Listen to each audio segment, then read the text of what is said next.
মন্দির ভাঙ্গা, মূর্তি ভাঙ্গার সাথে ইসলামের পক্ষের শক্তির কোনো সম্পর্ক নাই। চিল্লায় বলেন ঠিক কিনা? ইসলামের পক্ষের শক্তি মন্দির পাহারা দেয়।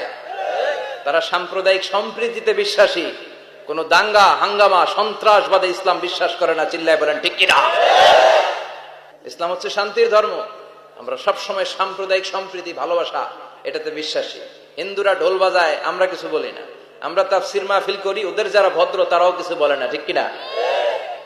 এই ইসলাম বিরোধীরা এরাই হিন্দু মুসলমানদের মধ্যে যে সম্প্রীতি এটাকে নষ্ট করতে চায়। কিছুদিন পর পর এরকম কিছু আবাল আর উল্লুক্কা পাঠার আগমন ঘটে। এক বাংলাদেশ, আমাদের দেশটা অনেক ছোট্ট কিন্তু সৌন্দর্যের লীলাভূমি। সুবহানাল্লাহ পড়ে। এমন কিছু নাই যে দেয় নাই। কি পাহাড়, কি সাগর, কি নদী, কি সবুজ। সমস্যা হয়েছে দুর্নীতি। সমস্যাটা কি? আমি 5.5 বছর ধরে মালয়েশিয়াতে থাকি। আল্লাহ মালয়েশিয়ারে যা দিছে এর চেয়ে অনেক ঢের গুণ বেশি আমাদেরকে দিয়েছে। আমাদের দেশের পর্যটন মোটেল, পর্যটন কর্পোরেশন আর ট্যুরিজম যে মিনিস্ট্রি আছে, এটা যদি সুন্দর প্ল্যান করে এই দেশটাকে কাজে লাগাতে পারতো, আমরা ট্যুরিস্টদেরকে জায়গা দিয়ে কুলাতে পারতাম না। আমাদের দেশের ছেলে পেলেরা যেগুলো লেখাপড়া করে না, এগুলো কামলা দিতে যায় বিদেশ।